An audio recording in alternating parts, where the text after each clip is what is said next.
வணக்கம், welcome to cooking Tamil.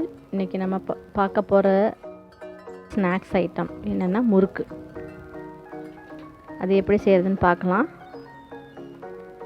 அதாவது இதுக்கு தேவையானது வந்து ஒரு 10 நிமிஷத்துலேயே செஞ்சிடலாம். பச்சரிசி மாவு, பொட்டுக்கடலை மாவு, எள்ளு, ஜீரகம்.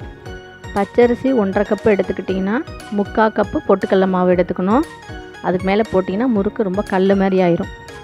இப்போது 1.5 கப்பு பச்சரிசி மாவு எடுத்திருக்கேன். எந்த கப்பில் அளக்குறீங்களோ அதே கப்பில் தான் 3/4 கப்பு பொட்டுக்கடலை மாவு எடுத்துக்கணும். இந்த பச்சரிசி மாவை நல்லா சலித்து நைஸாக எடுத்துக்கணும். அதே மாதிரி பொட்டுக்கடலை மாவையும் நல்லா நைஸாக சலித்து வச்சுக்கணும். இதோட 1 டீஸ்பூன் ஜீரகம், 1 டீஸ்பூன் எள்ளு, கருப்பு எள்ளு சேர்த்துருக்கேன். நீங்கள் வெள்ளை எள்ளு வேணுனாலும் சேர்த்துக்கலாம். தேவையான அளவு உப்பு. இது போட்டு நல்லா மிக்ஸ் பண்ணிக்கணும். அதாவது அரிசி மாவு கூட இருக்கிறதுனால நல்லா மிக்ஸ் பண்ணிக்கணும். இந்த பொட்டுக்கடலை மாவு அரிசி மாவோட நல்லா மிக்ஸ் ஆகிற மாதிரி நல்லா மிக்ஸ் பண்ணிக்கணும். இது ஒரு 10 நிமிஷத்துலேயே செஞ்சிடலாம்.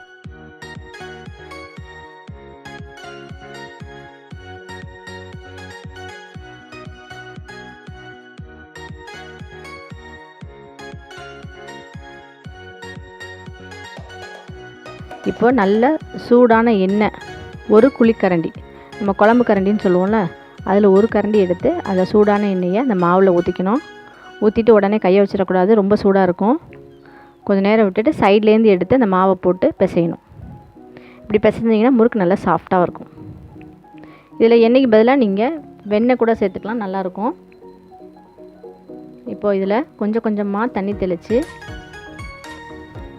நம்ம ஒரு சப்பாத்தி மாவு பதத்துக்கு பிசைஞ்சுக்கணும். இது ரொம்ப அழுத்தி அழுத்தி பிசையணும்னு கிடையாது, சும்மா லைட்டாக பிசைஞ்சாவே போதும்.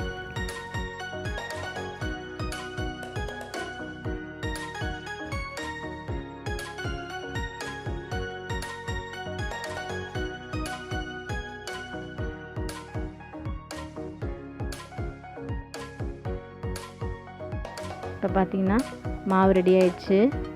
நல்லா சாஃப்டாக இருக்கணும். கையை வச்சிங்கன்னா உள்ளே நம்ம கை போகணும், அது மாதிரி இருக்கணும். போட்டு குத்துற மாதிரி இருக்கக்கூடாது, லைட்டாக வச்சு கை போகணும். இப்போ இதில் நம்ம பெருங்காயத்தூள் போட்டுக்கிறோம். இந்த பெருங்காயத்தூளை நீங்கள் மாவு கலக்கும் போதே போட்டுக்கிட்டிங்கன்னா இன்னும் ஈஸியாக இருக்கும். பெருங்காயத்தூள் ஒரு டீஸ்பூன். இப்போ பார்த்தீங்கன்னா மாவு ரெடி ஆயிடுச்சு. இப்போ ஃபஸ்ட்டு இப்போ தான் நம்ம முறுக்கு புளிய போகிறோம் அப்படின்னா அவங்க இந்த கரண்டி இருக்குல்ல, முறுக்கு கரண்டின்னு சொல்லுவாங்கள்ல, ஓட்டை ஓட்டையாக இருக்கும் அந்த கரண்டியில், அந்த கரண்டியில் பின்னாடி பக்கம் திருப்பிக்கணும். திருப்பி வச்சு அது மேலே அப்படியே முறுக்கை புழிஞ்சு அதை எண்ணெயில் அப்படியே வைக்கக்கூடாது. கரண்டியை இப்படி சாய்ச்சிங்கனாவே விழுந்துடும் முறுக்கு. ரொம்ப பொறுமையாக செய்யணும், இல்லைன்னா எண்ணெய் தெரிச்சிடும் அதில். நீங்கள் அந்த எந்த கரண்டியில் முறுக்கு புளிறீங்களோ அந்த கரண்டியை எண்ணெய்க்குள்ளார வச்சிடாதீங்க. வச்சிங்கன்னா அது ஒட்ட ஆரம்பிச்சிடும் இந்த ஹீட்டில். அதனால் எடுக்கிறதுக்கு ஒரு கரண்டியும் முறுக்கு புளியறதுக்கு ஒரு கரண்டியும் வச்சுக்கோங்க. சில பேர் நல்லா முறுக்கு சுடுறவங்களா இருந்தால் என்ன பண்ணுவாங்கன்னா சும்மா தட்டில் மாதிரி புழிஞ்சு அதை அப்படியே கையில் எடுத்து போடுவாங்க. அது நல்லா தெரிஞ்சவங்களும் செய்யலாம். நம்ம இப்போ தான் செய்ய போகிறோம் அப்படின்றவங்க இது மாதிரி கரண்டியில் புழிஞ்சு திருப்பி விட்டுக்கோங்க. அந்த கரண்டியை எண்ணெய்க்குள்ளார வைக்கக்கூடாது. எந்த கரண்டியில் நம்ம முறுக்கு புழிஞ்சு போடுறோமோ அந்த கரண்டியை எண்ணெய்க்குள்ளார வைக்கக்கூடாது. 2 கரண்டி வச்சோன்னு இது தனியாக அது தனியாக வச்சுக்கணும். இப்போ பார்த்திங்கன்னா முறுக்கை 2 பக்கமும் திருப்பி விடணும். முறுக்கு நல்லா வெந்துருச்சு. உங்களுக்கு பார்த்திங்கன்னா முறுக்கு ரெடி ஆயிடுச்சு. இந்த முறுக்கை நீங்கள் ஒரு 10 நிமிஷத்தில் செஞ்சிடலாம். முதல்ல என்ன பண்ணுவாங்கன்னா கழுவி காய வைப்பாங்க. காய வச்சு அதோட உளுந்த மாவு வறுத்து அரைச்சி போடுவாங்க. அது பெரிய ப்ராசஸ்ஸு.